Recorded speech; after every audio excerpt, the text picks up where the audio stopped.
Sud Radio, on parle auto, 11h-13h, Jean-Luc Moreau, Laurence Perron. Et avant de parler moto et auto, j'ai envie que l'on parle de vous. Merci à tous. Vous êtes de plus en plus nombreux à nous suivre.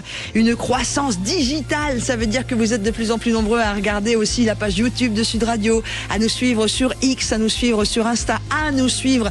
Et je tiens à remercier Jean-Luc, ceux qui nous suivent beaucoup sur la page Facebook de Sud Radio, pour la page évidemment consacrée aussi à On parle auto. Ou sur la chaîne YouTube, puisque on est à plus de 850 000 abonnés. Bonjour l'ami Jean-Luc. Oui, et plus 47% de croissance numérique, c'est juste fou, incroyable. On est exactement plus de 2 millions d'auditeurs connectés sur tous nos supports numériques. Merci à vous. Comment ça va ? Ça va bien, avec des nouvelles comme ça, ça ne peut que aller bien. Voilà, puis avec un sommaire qui, comme d'habitude, va être très riche. Alors, on respecte nos promesses. La semaine dernière, on vous a dit qu'on allait parler des arnaques lors de la vente de voitures d'occasion. Donc, on va commencer par ça. Ensuite, on va se poser une question très intéressante. Une précision, c'est que les arnaques, on vous a promis qu'on allait en parler parce que vous avez réagi sur la page Facebook de Sud Radio. C'est pour ça que cette page est hyper importante. Vous nous posez vos questions, vous nous même suggérez des sujets. Et voilà, on s'organise avec vous. C'est ce qui va se passer dans quelques instants. Voilà. Et puis après, on va se poser une question très intéressante. Vous savez qu'à partir du 1er janvier, normalement... Ce sera de la nouvelle année. Oui, ça devrait... Ça, c'est... Il n'y a pas de normalement à mettre. Là, on sait que ça sera la nouvelle année. Mais en revanche, normalement, on ne devrait plus perdre de points pour les petits excès de vitesse inférieurs à 5 km/h. Ah, on en est où ? Vous savez que vous avez 45 jours pour payer. Donc, à partir de maintenant, si vous êtes flashé, est-ce qu'il faut payer ou pas payer ? Quelle bonne question, c'est une vraie bonne question. Ah oui, puis qui nous concerne toutes et tous. Vous voyez, c'est pour ça que Sud Radio, c'est la radio où on parle vrai, et c'est la radio où vous pouvez venir chercher toutes vos informations également. Beaucoup de questions de votre part au 0826 300 300. C'est Jordan qui vous accueille au standard. On va essayer, enfin, vous allez essayer, l'ami Jean-Luc, une Nissan cette semaine. Nissan X-Trail e-Power, les fameuses voitures électriques de Nissan qu'on ne branche pas. Est-ce que la promesse est tenue ?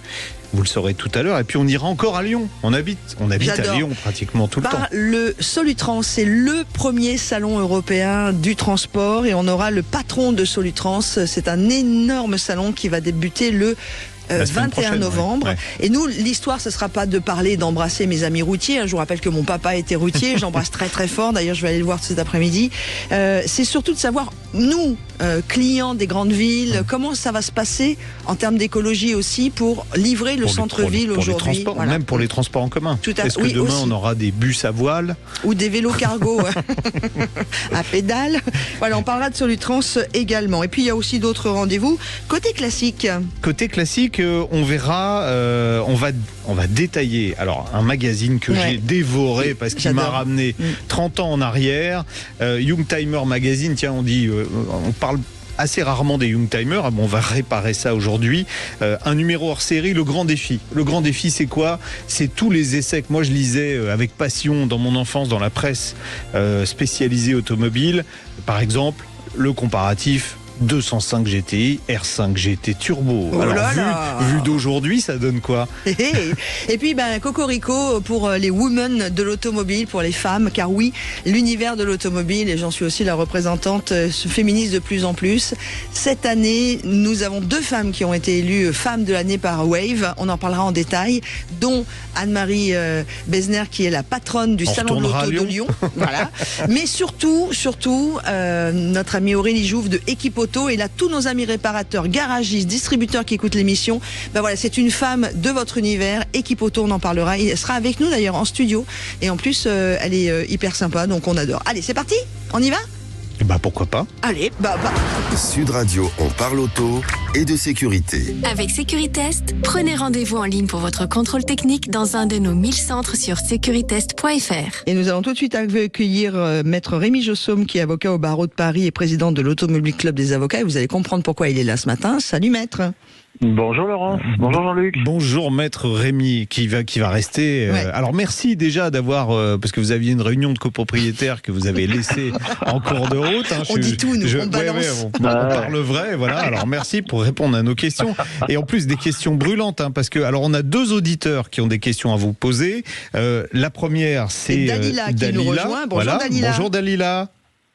Bonjour. Voilà. Merci d'être avec nous. Dalila, à qui on a promis la semaine dernière de répondre à ces questions. Qui était arrivé sur Facebook, Dalila, vous nous avez envoyé sur la page Facebook de Sud Radio votre question, on vous a promis d'y répondre, vrai ou pas vrai? Oui, c'est vrai. Et promesse tenue. Ouais. Alors, vous avez eu bonjour à tout le monde. Ouais, vous avez eu un problème avec votre Mercedes classe B200 qui a été vendue par Jean-Luc L de Paris. Non. On vous écoute, Dalila. Racontez-nous. On écoute votre problème. Oui, j'ai acheté une Mercedes classe B200 mise en circulation le 2 février 2006. Oui. Qui a 14 ans et 12 mois. Voilà, je venais juste d'avoir mon permis en juin 2020 et je suis partie d'un garagiste pas loin de chez moi, où j'habite, pour, tu dis si en moi il y a un problème, je serai à côté. Ça sera à côté, au lieu d'aller sur le bon coin D'accord. Ou autre. En plus, on m'a promis de m'accompagner, Et qu'est-ce qui s'est passé du coup, Dalila?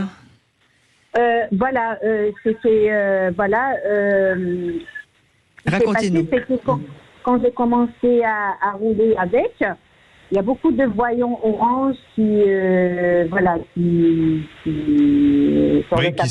sont allumés au tableau de bord, d'accord. Bon, c'était pas Noël, donc c'était pas une guirlande. C'est ça. C'était pour les pneus, j'ai changé les pneus, mais le voyant orange, par exemple, il continue toujours de s'allumer. 13 pneus, par exemple, même si je le fais 3 fois par semaine, j'ai toujours ce voyant orange.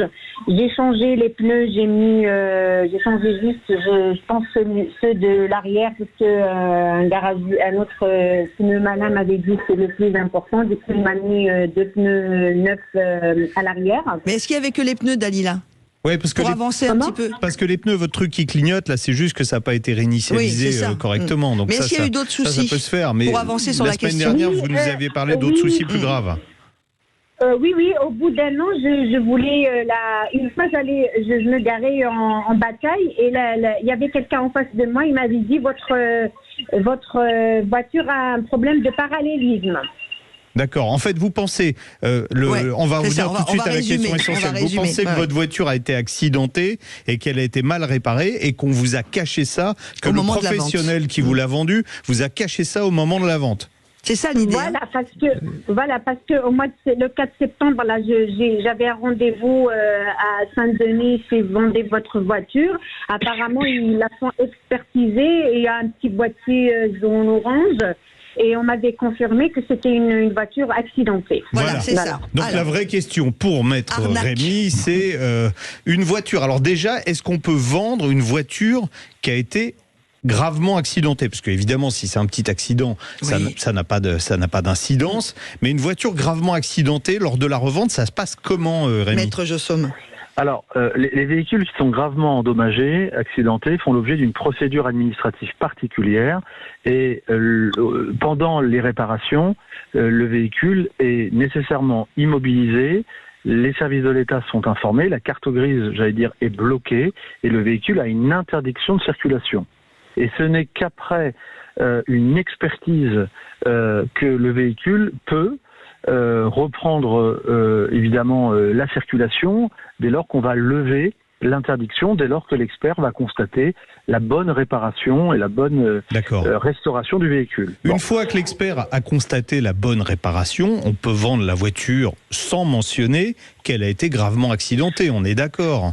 Oui, ça a été jugé effectivement par la Cour de cassation qui précise qu'un véhicule même gravement accidenté peut être revendu sans forcément qu'on ait, en tant que vendeur, l'obligation d'informer son acheteur, dès lors que les réparations ont été faites dans les règles de l'art d'une part, évidemment, mais qu'aussi le fait de ne pas le dire n'est pas une incidence sur la valeur du véhicule. Prenons l'exemple d'un véhicule prestigieux ou de collection qui, évidemment, si il apparaît que ce véhicule a été accidenté, lui fait perdre la moitié de sa valeur, évidemment que là, il y aura un fondement juridique pour contester cette vente. D'accord. Bon, là, la voiture a été été visiblement mal réparé, puisque ça se voit, c'est un professionnel qui l'a vendu. Est-ce que c'est une tromperie ou pas ? Oui, alors c'est clairement ce qu'on appelle une tromperie au sens de la loi, c'est-à-dire c'est un dol, ouais. C'est une manœuvre, une tromperie en vue d'obtenir le consentement donc d'une personne, en l'occurrence cette acheteuse, en lui masquant, dissimulant sciemment la réalité du véhicule qu'on va vendre. Mais ça veut dire quoi ? Puisque là, excusez-moi... Ça veut dire qu'on peut faire annuler la vente ? Non, c'est pas ça. C'est que c'est un garage professionnel qui lui a vendu à Dalila. Donc ça veut dire que l'expert est complice, en fait. Il y a une expertise qui était complice. Il y a eu une affaire il y a quelques années d'experts qui étaient complices de garagistes et qui remettaient en circulation des véhicules qui étaient en fait des épaves qui avaient été mal réparés. Voilà. Alors qu'est-ce qu'elle fait Dalila aujourd'hui ? Alors, Laurence, il n'est pas certain que ce véhicule ait suivi le processus du véhicule gravement endommagé, parce que peut-être qu'il ne l'était pas gravement endommagé. Et peut-être que ce véhicule a quand même été endommagé, par exemple un problème de longeron, un problème de cycle ou tout autre, qui ne nécessitait pas l'immobilisation et la vérification administrative du véhicule. Mais il n'en demeure pas moins qu'à partir du moment où le véhicule a été accidenté dans tous les cas et qu'aujourd'hui il n'est pas en état de circuler dans des conditions de sécurité absolue, eh bien il faut absolument faire une expertise du véhicule dans un premier temps qui va révéler la situation du véhicule et bien évidemment notre auditrice a une multitude d'actions judiciaires pour faire annuler la vente d'une part et surtout aussi par la suite obtenir réparation de tous ces préjudices. Concrètement, Maître Josso, parce que Dalila est en train de nous écouter, elle doit obligatoirement se rapprocher d'un avocat Alors déjà d'un expert. Première chose, expertise de la voiture. Oui, alors pourquoi l'expertise ? Parce que l'expertise, elle peut dire une chose ou elle peut dire malheureusement que non, les choses sont liées à l'usure ou au mauvais entretien du véhicule. Je ne sais pas. Mais oui, premier point, une expertise. Deuxième point, évidemment, si l'expertise est favorable, il faut qu'elle aille auprès d'un professionnel du droit pour actionner. Elle ne peut pas le faire toute seule et puis dans certains cas, l'avocat est obligatoire. Donc, bien évidemment. Et le professionnel, il est effectivement, comme disait Jean-Luc, censé connaître les vices de la chose qu'il vend et il est présumé être de mauvaise foi puisque ces défaillances, ces désordres ne pouvaient pas lui échapper. Donc, il y a une présomption à cet égard et donc on peut obtenir l'intégralité de la réparation des préjudices. Ou le remboursement. Voilà, le remboursement du véhicule, les frais de carte grise, les frais d'assurance, les frais d'immobilisation du véhicule, les frais d'avocat, les frais d'expertise, etc., etc. Il a aussi une obligation de sécurité, le garagiste. Si le véhicule est dangereux parce que la voiture est tordue, là, voilà. Il a ça aussi. Il a une action pénale et possible aussi. Exactement. Et là, le problème, Dalila, moi je me mets à la place de Dalila et de beaucoup d'autres, c'est que d'un seul coup, tout ce que vous venez de nous expliquer, moi je comprends bien, mais alors ça fait, on a l'impression d'avoir une montagne devant nous. Ça. Dalila, vous êtes avec nous ?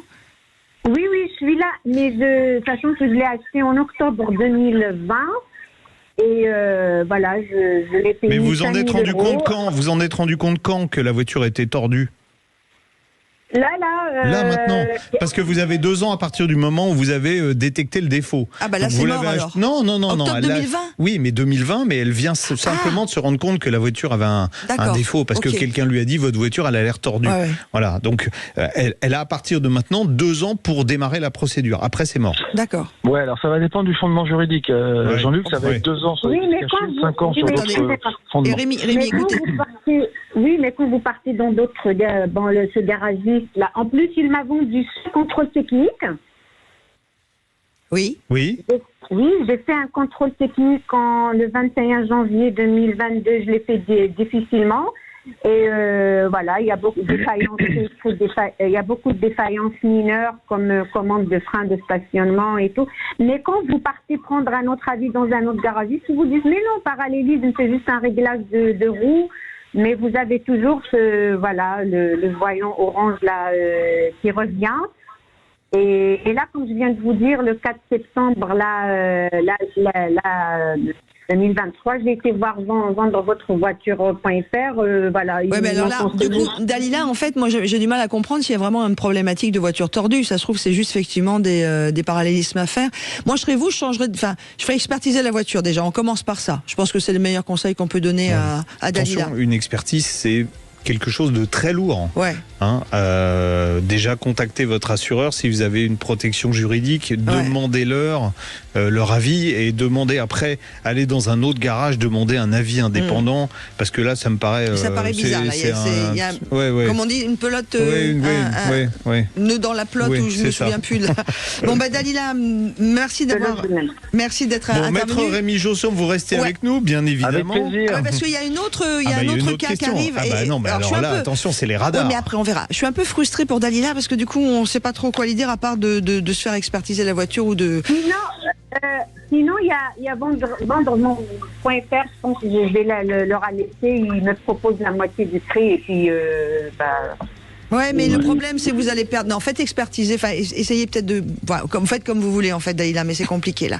Bon, on vous embrasse parce qu'on a une pause qui arrive, on va se faire gronder. Et après, on a une autre question. Merci, Dalila, d'être venue. À suivre. Eh bien, c'est Dominique qui va nous raconter son histoire. Sud Radio, on parle auto et de sécurité. Avec Sécuritest, prenez rendez-vous en ligne pour votre contrôle technique dans un de nos 1000 centres sur sécuritest.fr. Sud Radio, on parle auto, 11h-13h, Jean-Luc Moreau, Laurence Perron. Et nous faisons une spéciale arnaque ce matin, en tout cas avec Maître Rémi Jossom qui est avec nous, avocat au barreau de Paris. Non, mais Rémi donne les réponses et il nous éclaire. On va pas parler d'arnaque. Non, on va parler de... ça y est. Ouais. Voilà. Il a raccroché. Non, il est toujours là. Non, c'est Bastien qui nous fait Bastien, notre réalisateur. Bonjour Dominique, au 0800 26 300 300. Bonjour Laurence, bonjour Jean-Luc. Bon, Dominique, vu qu'on a archi débordé sur la question précédente, essayez d'être concis pour votre question à Rémi. Eh bien, j'ai perdu. J'ai été flashé le 2 novembre dernier. Pour l'instant, j'ai rien reçu. Et ma question, je suis susceptible de perdre un point. D'accord, vous avez été flashé à quelle vitesse pour J'ai été flashé à 100 km/h compteur pour une départementale à 90. D'accord, donc comme vous n'avez pas reçu le PV, vous pensez que vous allez être en dessous des 5 km/h ou pas ? Oui, parce que Waze m'indiquait plutôt 97, donc moins 5 km/h de marge technique. 92. Okay. Et je voulais savoir, donc... Et c'est une excellente question, parce que quand je l'ai posée à Rémi, il m'a dit, ça c'est une bonne question, puisque vous savez que normalement, au 1er janvier, on ne doit plus perdre de points pour les petits excès de vitesse. Mais c'est à partir du 1er janvier. À partir du 1er janvier. Donc, Rémi... Qu'est-ce qui compte ? Donc c'est la date de l'infraction ou le moment où... voilà. Ça c'est la vraie question. Rémi Jossom. Non mais la question est très pertinente. Je ne sais pas si la réponse va l'être, malheureusement, parce que évidemment, ce sont les tribunaux qui vont trancher cette question. Le principe, c'est qu'effectivement, lorsque une loi pénale est plus douce et plus favorable pour le justiciable, elle doit rétroagir sur les situations antérieures non jugées encore. Donc on pourrait effectivement penser que la personne qui est verbalisée le 1er décembre 2023, qui n'a pas payé son amende, qui passe en jugement en février ou en mars 2024, alors que la loi qui prévoit la suppression du retrait de points passe, il devrait pouvoir bénéficier de la rétroactivité de cette disposition pénale qui lui est plus favorable. La subtilité là-dedans, évidemment, parce que le droit est toujours parfois un peu de travers, c'est que autant le principe est acquis pour la loi, autant lorsqu'il s'agit d'un règlement, d'un décret, bref, d'une norme qui provient de l'administration, la règle est beaucoup plus compliqué à appliquer. Donc, on aura du contentieux nécessairement là-dessus. Tout dépend si le ministre de l'Intérieur passe par la loi ou par le décret pour supprimer ce retrait de points. S'il passe par la loi et que c'est la loi qui le prévoit, a priori pas de difficulté, rétroactivité. Si ce n'est pas le cas, ça sera plus délicat. Alors, est-ce qu'on doit payer ou pas ? La question, c'est ça. C'est un pari à prendre, à risquer. On a 45 jours.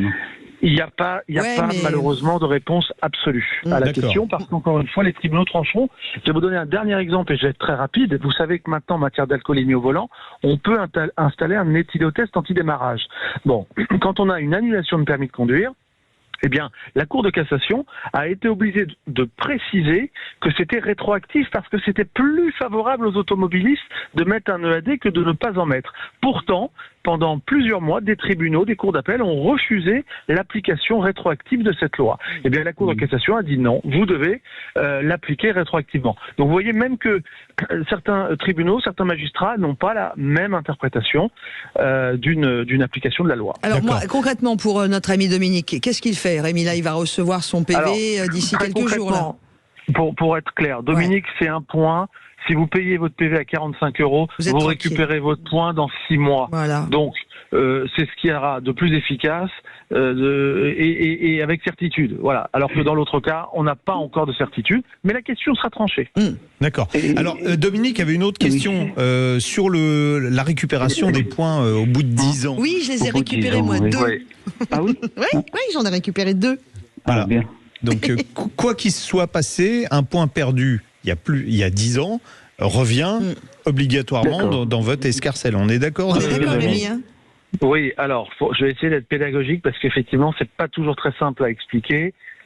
Si votre permis de conduire est toujours valide et n'a pas été annulé pendant cette période des 10 ans, vous avez fait du yo-yo, 2 points, 3 points, 6 points, 12 points, 8 points, 4 points par 12 exemple. 12 points, non, c'est mort.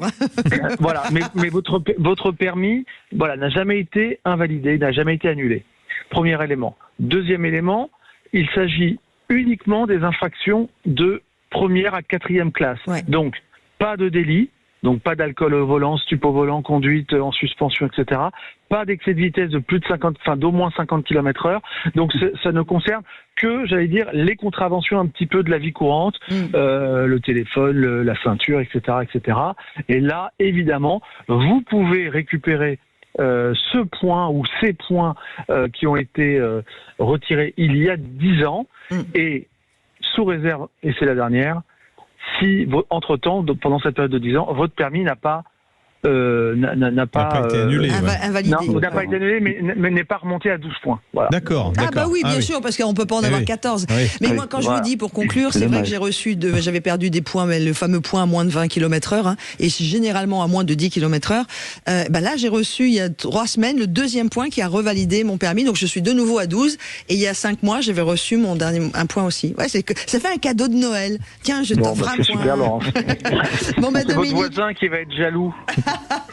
Oui, parce qu'il vous en reste combien, vous, Jean-Luc? 11. Ah, il en a 11. Mauvaise langue. En négatif, oui. Rémi Jossaume, 11 et dans 15 jours, j'en aurai 12. Ouais, vous êtes mauvaise langue. Et moi, j'ai déjà roulé aux côtés de Jean-Luc Moreau. C'est un excellent pilote. Et mon dernier PV, c'était 71 au lieu de 110 dans une zone qui, en plus, Voilà. Et notre dernier point. Vous m'excusez, mais un piège à. Voilà. Bon. Notre dernier point, c'est de vous dire bisous, bon week-end à tous les deux, car l'émission continue sans vous à partir de maintenant. Je vous embrasse. Bonne réunion, Rémi. Et merci à Dominique d'avoir posé cette question qui sert à tout le monde. Allez, juste après, on va prendre le volant d'une super Nissan et on va respecter les limitations de vitesse avec Jean-Luc Moreau. Biomotors, agissez pour la planète en roulant au superéthanol et économisez jusqu'à 50% sur votre carburant. Présente Sud Radio, on parle auto et on prend le volant. Eh bien exactement, mais c'est pas moi qui vais le prendre. Moi, je vais vous attendre sur la page YouTube de Sud Radio. Avec vous, on va regarder la vidéo complète de l'essai de la semaine, ou vous restez avec nous sur la page Facebook où il y aura de très jolis extraits qui vont être diffusés par Bastien, notre réalisateur. Allez, on prend la route avec une Nissan aujourd'hui, l'ami Jean-Luc. Nissan X-Trail e-Power. Alors c'est un des pionniers du marché des SUV, le X-Trail. À l'époque, on appelait ça les véhicules de loisirs, souvenez-vous. Ah oui, c'est vrai. Voilà. Bon, aujourd'hui, il est moins baroudeur qu'il était autrefois, mais en revanche, il est plus écolo. Il abandonne ainsi les motorisations essence et diesel au profit d'un système qu'on appelle hybride série. Je vous explique un peu plus loin comment ça marche. Alors, design avec du caractère mais consensuel, c'est-à-dire qui plaira à tout le monde, des dimensions généreuses, 4,58 m de long, c'est une vraie voiture familiale. Elle existe d'ailleurs en 7 places. Moi, j'avais la version 5 places. L'avantage de la version 5 places, c'est que vous avez un coffre qui est très important, qui fait 575 litres dans cette version 2 roues motrices. Beaucoup d'espace aux places arrière. Les portes, d'ailleurs, s'ouvrent pratiquement à angle droit pour faciliter l'accès. On peut aussi moduler l'espace avec une banquette arrière coulissante, donc des aspects pratiques non négligeables. La présentation à l'intérieur, elle est soignée, la qualité des matériaux est bonne, il y a du faux bois certes sur la planche de bord, mais c'est du plus bel effet. Et puis l'équipement est complet, j'avais une version Tecna, on a un grand écran au-dessus de la planche de bord, il fait 12,3 pouces. Alors question, vous allez me dire, pourquoi on parle en pouces à chaque fois qu'on parle d'écran? Eh bien vous poserez cette question au fabricant. Navigation, Apple CarPlay, Android Auto sans fil, un système audio Bose Premium qui marche très bien, un autre écran de 12,3 pouces pour l'affichage des compteurs devant le conducteur, doublé par un affichage tête haute. On voit que c'est très complet. Des sièges à réglage électrique qui sont chauffants également, avec un revêtement. Alors j'aime bien le nom parce qu'on dit cuir synthétique. Moi je dis vrai plastique, hein, voilà, c'est tout. Bon, un chargeur à induction. On parle vrai. Ouais, un chargeur à induction pour smartphone. Il y a deux petits boutons sur la console centrale. Le premier, il y a écrit EV, ça on comprend que c'est électrique véhicule. Donc pour faire jusqu'à 3 km en 100% électrique. Et puis à côté, il y a un bouton où il y a écrit e-pédale. C'est la fameuse conduite à une seule pédale, mais là qui va pas jusqu'à l'arrêt complet du véhicule. Mécanique très originale.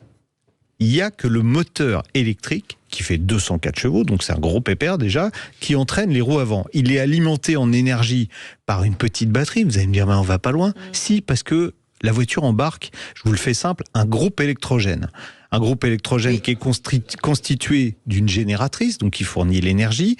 Et cette génératrice, c'est un moteur à essence très sophistiqué qui la fait tourner, très sophistiqué parce que autonome. 4 cylindres, 1,5 litre turbo à géométrie variable, double injection, un taux de compression variable. C'est le premier moteur de série au monde à taux de compression variable. Alors en conduite normale, on a l'impression vraiment d'être au volant d'un véhicule électrique à batterie. La voiture, elle fait preuve d'une grande douceur, d'un bon silence de fonctionnement et d'un réel dynamisme dans les relances. Pourquoi ? Parce que on a un moteur électrique qui fait 330 Nm de couple, donc dès qu'on accélère, c'est ce qui est plaisant avec les voitures électriques, ça accélère tout de suite. Les suspensions sont confortables. On a quand même des grandes roues sur cette finition de 18 pouces qui occasionnent quelques chocs sur les ralentisseurs, par exemple. Et comme je vous disais tout à l'heure, la batterie de capacité réduite, c'est simplement 1,73 kWh. Comparé les voitures électriques, en général, le minimum, c'est 40 kWh. Là, c'est 1,73. Donc, elle a une capacité limitée. Donc, on fait quelques kilomètres en électrique sans démarrer le moteur thermique. Elle a aussi une puissance limitée. Donc, si on accélère fort, ça va mettre le moteur à essence en route. C'est là que ça commence à se gâter. Ça devient plus bruyant, mais c'est pas aussi désagréable que le système Toyota où on a vraiment l'impression d'avoir, vous savez, ce que j'appelle l'effet mobilette. On a l'impression d'avoir la transmission qui mouline. Bon, châssis équilibré malgré les 1800 kilos du véhicule, et c'est là qu'on va arriver dans ce qui pose problème. Bon, moi pendant l'essai, j'ai roulé gentiment, j'ai consommé 6,3 litres. Vous allez me dire, pour une grosse voiture comme ça, finalement, c'est pas beaucoup. Mais en revanche, sur l'autoroute à 130 km/h, on est à 8 litres au 100. Donc la promesse de Nissan qui nous dit c'est la voiture électrique qui ne se recharge pas avec ce système-là, c'est ce qu'on appelle de l'hybride série. C'est vrai en agrément, mais c'est faux en rendement énergétique. À 130 km/h, un SUV à batterie, donc une voiture électrique avec des batteries, ça consomme environ 25 kWh au 100. C'est un petit peu technique, mais retenez le chiffre de 25. Là, je vous ai dit, je consomme 8 litres au 100 à 130 sur autoroute. Si on convertit ça en kilowattheure, ça fait 80 kWh au 100. D'un côté 25 kWh, de l'autre 80 kWh. On a compris la différence. Voilà, bon, on se demande si c'est vraiment une bonne idée, quoi. D'autant que ça pourrait être une bonne idée si on faisait des économies quand on passe à la caisse, mais là, avec cette finition Tecna en 2 roues motrices 5 places, on est à 50 800 €. Il y a des SUV électriques qui sont proposés au même tarif. Donc, l'avantage, c'est quand même que là, vous n'aurez pas besoin de trouver de borne de recharge puisque vous n'avez jamais besoin de brancher la voiture. Mais en termes de rendement énergétique global, c'est une fausse bonne idée. Bon. Mais voilà, vous l'avez essayé pour nous, vous avez été... Mais c'est très agréable à conduire. Ah, mais Nissan, moi je suis assez d'accord avec vous. C'est très agréable à conduire. Moi, je me souviens quand j'avais 25 ans, je conduisais un Patrol, le fameux Nissan Patrol, et j'adorais déjà. Moi j'ai fait l'Afrique en Patrol. Ah ouais, mais vraiment. Ouais. Bon, allez, Zouf, vous recevez évidemment et vous retrouvez l'entièreté, c'est pas joli ce que je viens de dire, l'intégralité de l'essai en vidéo, monté également, filmé et monté par notre ami Jean-Luc sur la page YouTube de Sud Radio. Sud Radio, on parle auto.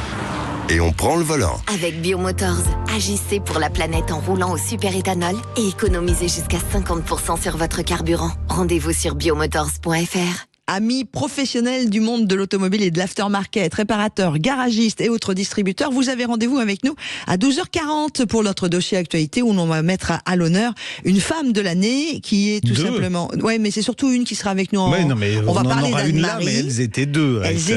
Deux femmes de l'année. Vous avez raison, l'ami Jean-Luc. Anne-Marie Besner pour le Salon de l'Auto de Lyon, mais surtout Aurélie Jouve, femme de l'année 2023, qui va nous parler d'équipe auto. Puis il y aura d'autres rendez-vous, bien évidemment, mais tout de suite, eh bien, on vous retrouve.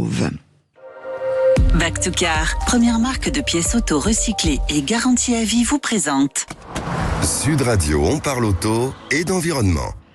On va tout de suite prendre le temps de parler d'environnement et surtout de Solutrans. On vous emmène à Lyon puisque Solutrans va débuter le 21 novembre prochain. Bonjour Patrick Cholton. Bonjour. Bonjour. Vous êtes le directeur de Solutrans, déjà président, pardon. Président, directeur, président. Expliquez-nous déjà, pour tous ceux qui ne sont pas des professionnels du monde des transports ou du transport routier, ce que c'est que Solutrans. The best of salon.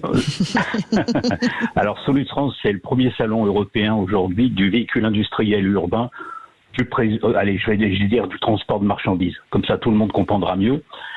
Ça va cette année du 600 kg aux 44 tonnes. Pourquoi 600 kg ? Parce qu'on aura cette année des vélos cargo exposés à Solutrans. Donc, pour vous expliquer vite fait, Solutrans, c'est l'équivalent du mondial de l'auto. C'est un salon première monte, mais du camion. Alors moi, j'ai envie, juste avant qu'on parle de ce qui va nous intéresser, nous, grand public, aujourd'hui aussi dans le transport, c'est qu'on parle de 2-3 rendez-vous importants qui vont avoir lieu sur Solutrans, dont un qui me touche beaucoup, puisque vous savez que mon papa était routier, je l'embrasse très fort, parce qu'en ce moment, il est à l'hôpital, j'espère que ça va aller mieux. Il va y avoir le Truck of the Year. Il y a toujours l'organisation du camion de l'année. Le camion de l'année. Un mot là-dessus, Patrick. Alors il y en a 4. Ce soir-là, il y a le Pick-up Award, il y a le Van of the Year et puis le Truck of the Year. Et ça, on le fait à l'occasion du dîner de gala. Ce sont 46 journalistes européens qui élisent comme un petit peu le ballon d'or de football. Oui, ou comme les awards de l'automobile qu'on fait nous sur Sud Radio. Tout à fait, c'est exactement la même chose. Et ce soir-là, donc ça sera le 22 novembre au soir, au cours du dîner de gala, on va découvrir qui sont les lauréats justement de ces grands prix. Alors, c'est en pleine révolution, ce monde. L'automobile, c'est déjà en pleine révolution, mais les transports lourds, c'est encore l'étape au-dessus, parce que vous devez gérer des choses qui sont à l'opposé. On parlait tout à l'heure, vous nous dites, on va aller de 600 kilos pour c'est le dernier kilomètre de livraison, c'est ça, jusqu'à des véhicules qui vont parcourir des dizaines de milliers de kilomètres. Et ça ne sera pas les mêmes énergies. On est en pleine révolution. Racontez-nous quel changement on va avoir dans les années qui viennent. Alors, vous devez le savoir, le grand public ne le sait pas, mais la Commission européenne a fixé vraiment des objectifs qui sont drastiques pour l'ensemble des constructeurs de poids lourds. Une chose que je voulais dire auparavant, c'est que le poids lourd a toujours été en avance de 2 à 3 ans sur l'automobile. Sur les normes, anti-pollution. Sur les normes et tout, ça c'est très important. Et donc cette année, et puis depuis des années, les constructeurs se préparent à coût de milliards d'investissements à mettre des nouvelles énergies tout bêtement dans leurs véhicules. Et les énergies vont être variables en fonction un petit peu des usages, en quelque sorte, tout bêtement. Ça paraît très logique. C'est pour ça que moi, je fais le parallèle, dire dans le monde de l'automobile, on va faire du tout électrique, c'est ridicule, puisqu'il y a des usages où l'électrique ne sera pas adapté, alors que le thermique serait bien adapté. Alors les camions demain... 40 tonnes avec un électrique, quoi. Quelles énergies ? Parce qu'il semblerait à un moment qu'on avait parlé de l'hydrogène. C'est en cours, mais c'est une solution qui n'a pas l'air de séduire tout le monde quand même. Oui, mais ça vient, c'est juste une histoire pour l'instant de développement et de coût. Patrick Cholton. Oui, tout à fait. Non, mais il faut regarder déjà dans un premier temps ce qui est le plus facile, ce qui va être le plus rapide. Donc, on a beaucoup parlé des ZFE, des zones à faible émission. Là, on va pouvoir tout de suite mettre de l'électrique. Il n'y a pas de problème. L'autonomie des VUL ou des 19 tonnes est suffisante pour faire de la livraison urbaine. Électrique à batterie, voilà. Électrique à batterie, voire rétrofiter certains camions, parce que ça y est, ça aussi, vous allez avoir ça sur votre Solutrans. Oui, alors surtout, comme vous venez de le dire, surtout, alors on aura les camions et les utilitaires, mais le rétrofit va surtout servir aux artisans qui travaillent aujourd'hui en centre-ville et qui n'ont pas forcément les moyens de changer de voiture pour une voiture électrique. Un artisan, il roule très peu, ils ont des voitures qui ont 7 ou 8 ans avec 50 000 km par exemple, et ils vont pas acheter un véhicule à 30 000 euros. Donc on va rétrofiter leur véhicule, c'est-à-dire qu'ils passer de thermique en gaz ou voire électrique, surtout électrique. Et à ce moment-là, le coût, il ne sera plus de 30 000 euros, mais on sera plus dans les 12 000 euros. Ça change tout. Hein. D'accord. Bon, Voilà, alors on a vu que pour la livraison de proximité ou pour faire des trajets relativement courts, l'électrique à batterie, c'était une solution. Mais bon, il y a des camions qui parcourent des milliers de kilomètres partout en Europe. Qu'est-ce qu'on fait ? Qu'est-ce qu'il y a comme alternative crédible au diesel ? Alors les véritables alternatives aujourd'hui, il faut regarder ce qui est en production, surtout, faut pas rêver. Les camions hydrogène, par exemple, on les aura véritablement, je pense, 2030, 2035, vraiment les premiers. Et là, ça serait vraiment pour les moyennes et longues distances, effectivement. Mais vous savez, quand on parle de nouveaux véhicules, il faut qu'il y ait les bornes de recharge aussi. Il faut pas l'oublier, ça. Ouais. C'est-à-dire qu'on a beau produire des véhicules, si on n'a pas les bornes de recharge à côté, ça ne fonctionnera pas. Surtout que ce ne sera pas les mêmes bornes de recharge que pour une voiture. Ah non, absolument pas. Comme pour un camion. On n'a pas les mêmes pistolets pour les camions. Et pas avec les mêmes puissances. Moi, j'en ai parlé avec les gens de ABB qui me disaient pour les camions, on a déjà en prototype des bornes de charge qui chargent à 1 mégawatt. Oh. Donc, ah oui. Non, mais ça peut aller très vite. À la différence du grand public, c'est que vous allez avoir des bornes de recharge qui vont être privées. Il y a beaucoup de transporteurs qui vont investir dans ce domaine-là. Mais par rapport à votre question, aujourd'hui, on a toujours du thermique et on en aura pendant quelques années encore. On a le gaz et également pour les longues distances et puis alors, on a d'autres alternatives aujourd'hui comme le B100. Le B100, c'est quoi, Patrick Cholton, vous qui êtes le président de Solutrans? Le B100, alors, vous avez différentes façons de le voir. Vous pouvez le faire avec de la betterave, vous pouvez le faire avec des tas de biomasse, c'est la bio. Ouais, voilà. Mais encore une fois, on n'a pas forcément derrière les ressources nécessaires pour en faire. Et puis, il faut qu'il soit classé dans les critères 1, ce qui n'est pas évident aujourd'hui. Patrick Cholton, juste pour conclure, parce que malheureusement, le temps passe toujours trop vite, surtout quand c'est passionnant, et c'est le cas avec vous également. Solutrans, c'est d'abord et avant tout, ça se passe à Eurexpo à Lyon, c'est un salon professionnel, mais vous avez un espace emploi-formation qui est vraiment très présent pour le futur de l'emploi. Il faut savoir quand même que le milieu du transport, pour ce qui est emploi, logistique, transport routier, c'est 3,7% en 2021. C'est une des plus fortes progressions en termes d'emploi dans le milieu professionnel. Est-ce que je peux venir vous voir, même si je suis pas professionnel, parce que je suis intéressé par bosser dans le milieu du transport? Ah, complètement, parce qu'on est là pour faire découvrir la filière en même temps. Et je rappelle qu'on aura un gros job dating qui sera le samedi matin, où on a réuni une vingtaine de sociétés qui ont besoin d'embaucher. Donc on fait appel aux candidats. Il faut savoir que dans notre filière, on attend 70 000 salariés. Et il nous manque 70 000 salariés entre les chauffeurs, dans les magasins, dans les bureaux, dans les ateliers, dans les bureaux d'études. Enfin bref, 70 000 candidats. Donc si on est à Lyon, on peut quand même venir, on paye sa place et on rentre au salon. Non, vous ne payez pas votre place parce que Solutrans, c'est gratuit. Il suffit de vous inscrire sur le site. Super. Bon, Laurence peut candidater là pour faire chauffeur routier. Ouais. Moi, j'ai roulé avec mon papa, c'est pour ça. Et vous savez, mon amour de la radio, Patrick, ça va vous parler, et à vous aussi, l'ami Jean-Luc et à d'autres, est né parce que je roulais avec mon papa dans son camion et qu'il écoutait Max Meillier sur l'autre radio qu'on connaît bien. Voilà. Et un gros bisou et en tout cas, bravo. Oui.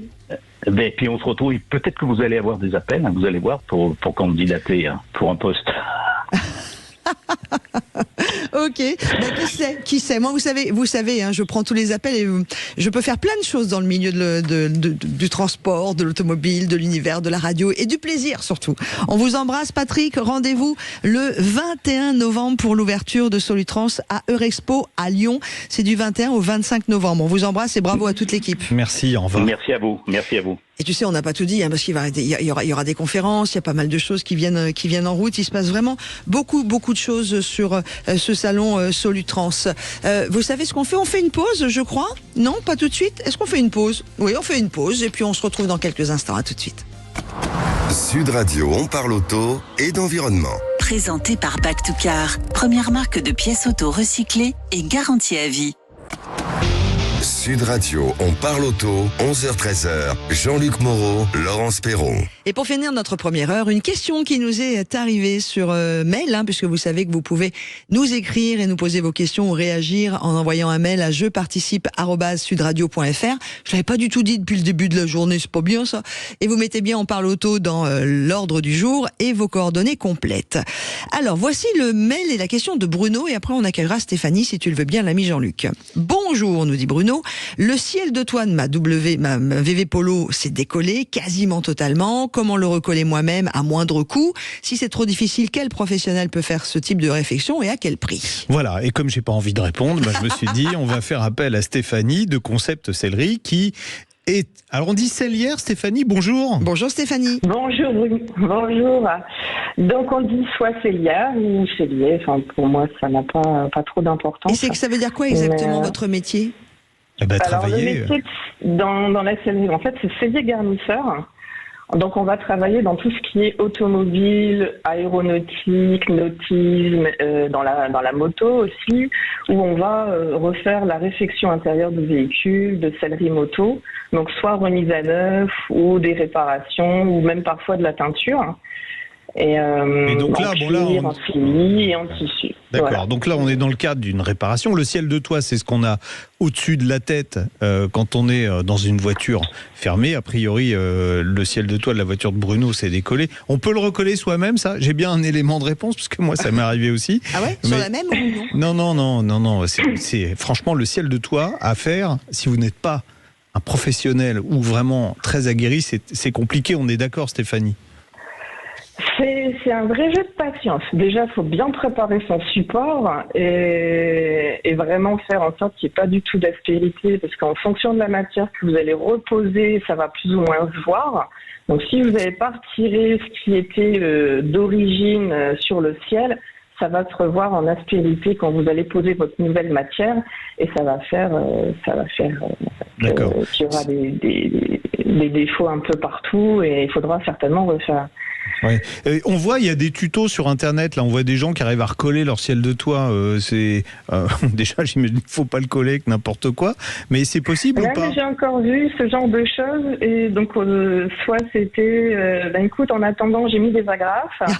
En attendant, aux endroits où ça faisait des bulles, j'ai pris une seringue avec de la colle et j'ai remis de la colle pour que ça se recolle. Mais au final, ça vient se décoller ailleurs. Ou alors, j'ai vu là récemment, il y a une semaine, 15 jours, un tuto comme ça, où on expliquait de recoller le ciel de toit avec de la colle à tapisserie au rouleau. Donc le but, c'était de badigeonner au complet le ciel de toit pour que ça se recolle. Donc je suis pas très convaincue de la chose, parce que en fonction du résultat... Ça va se décoller, avec l'humidité, ça va se décoller.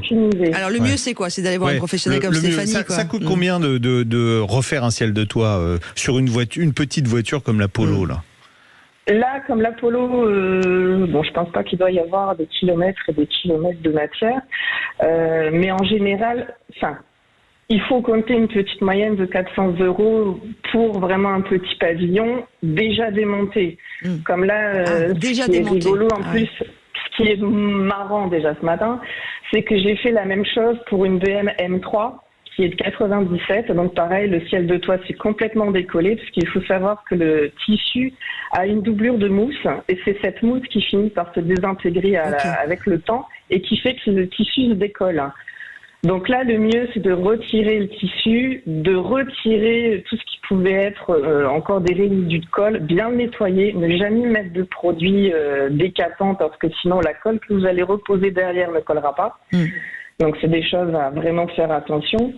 Mais voilà, on va là passer un petit 3 heures à bien renettoyer, à reposer la nouvelle matière, à condition que le ciel de toit soit déjà démonté. Parce qu'en fonction de chaque véhicule, le démontage du ciel de toit va être plus ou moins difficile à faire, parce qu'il faudra retirer les montants. Certaines voitures, c'est tellement et c'est exigu que parfois il faut retirer les sièges. Enfin, ça demande déjà un sacré travail de préparation à l'avance. C'est pas tant la matière première qui coûte cher, c'est surtout la main d'œuvre qui nécessite de passer beaucoup de temps. Mais le mieux, c'est d'aller voir son concessionnaire, son garagiste, et de faire ça par un professionnel ou un sellier. Parce qu'un concessionnaire, il passera pas du temps à faire ça. Non.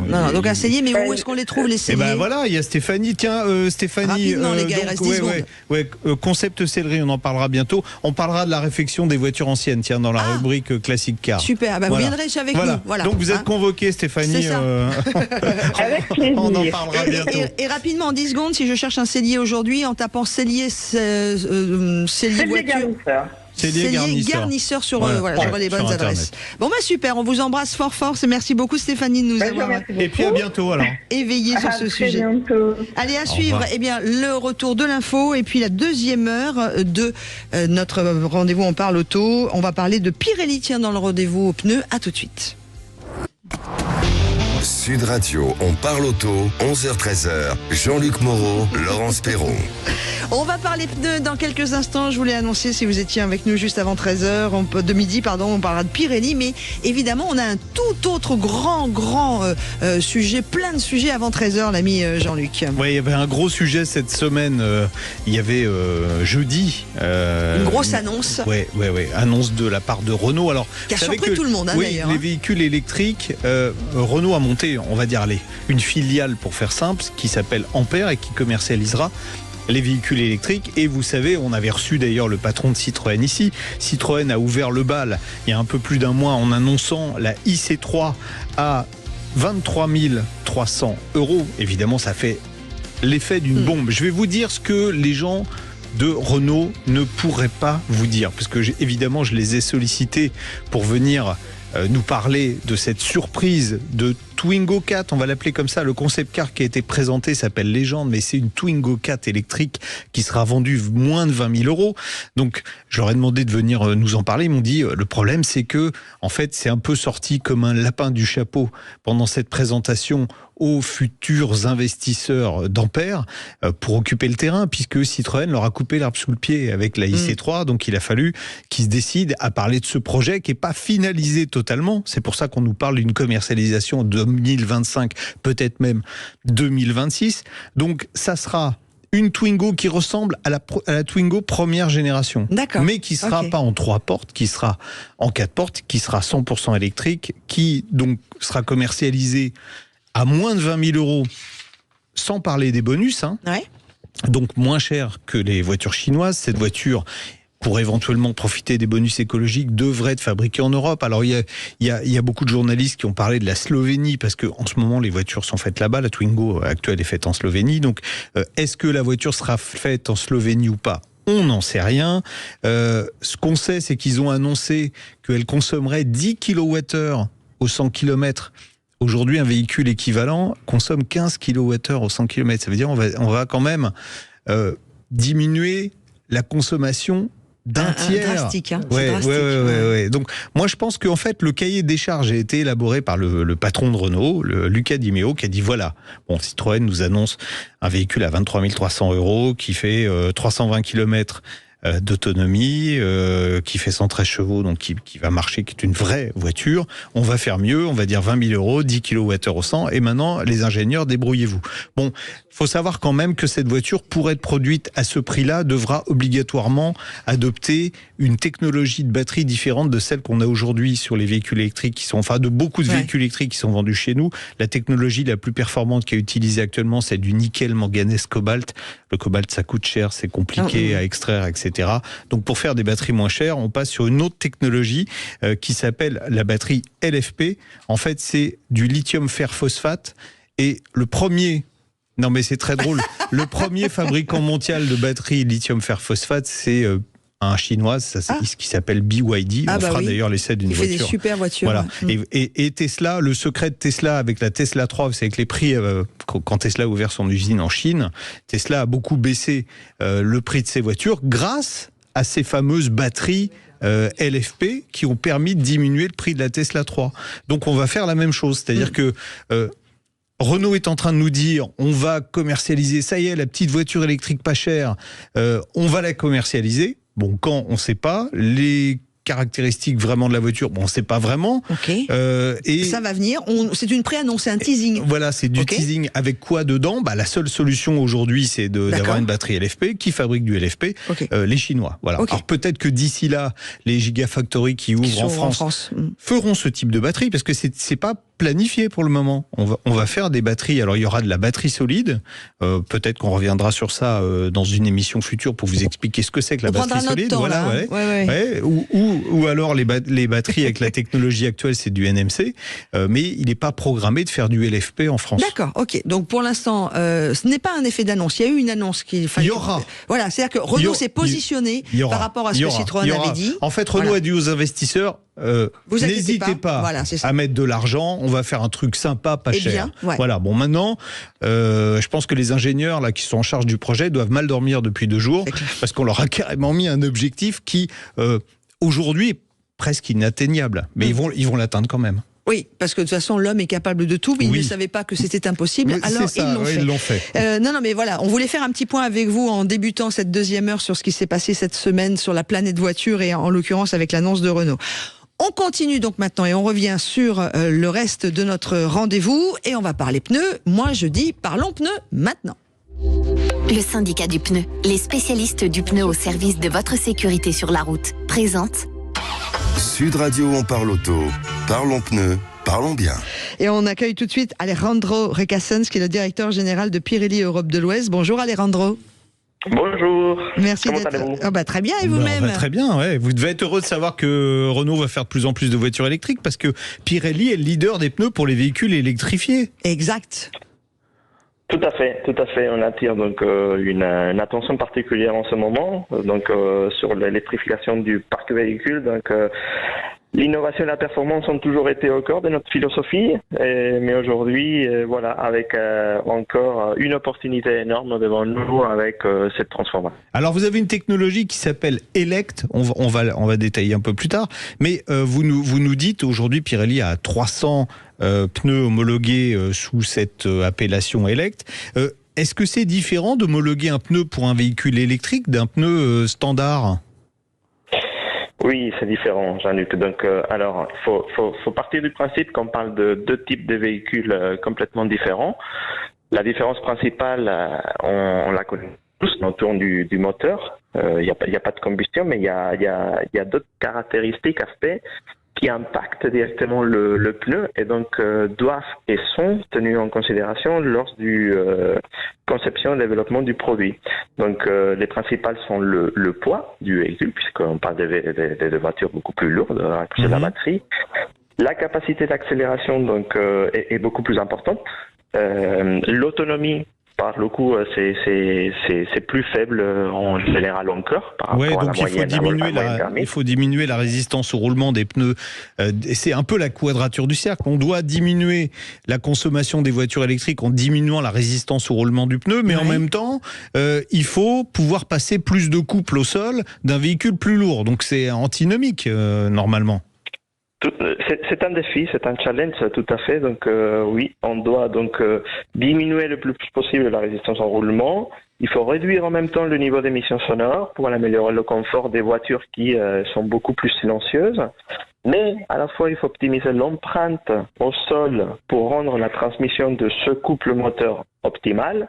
Et puis en même temps, il faut adapter la structure du pneumatique pour garantir la sécurité face à un poids qui est beaucoup plus important. Ouais, ça c'est bon. Les généralités pour les véhicules électrifiés. Maintenant, la technologie Elect de Pirelli, elle apporte quoi de différent ouais.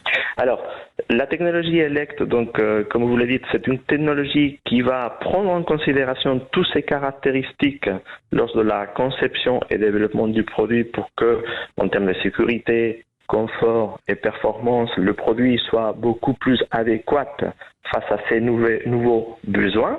C'est une technologie qui en plus va être visible, identifiable parce qu'elle est à travers d'un marquage sur le flanc, Elect. Et c'est une technologie qui bien évidemment va pointer et va viser spécifiquement ces voitures hybrides électriques qui se présentent sur le marché avec des nouveaux besoins. D'accord. Il y a quoi ? C'est des pneus qui font moins de bruit ? C'est quoi ? C'est des mélanges de gommes différents ? Techniquement, c'est quoi la différence ? À partir des matériaux, de la structure, du design, ce sont des pneus qui vont en premier avoir une résistance au roulement beaucoup plus faible, vont générer beaucoup moins de bruit, vont avoir une empreinte au sol qui va rendre la transmission du couple moteur beaucoup plus optimale. Ils vont être adaptés en termes de structure face à un poids qui va être beaucoup plus important. Oui.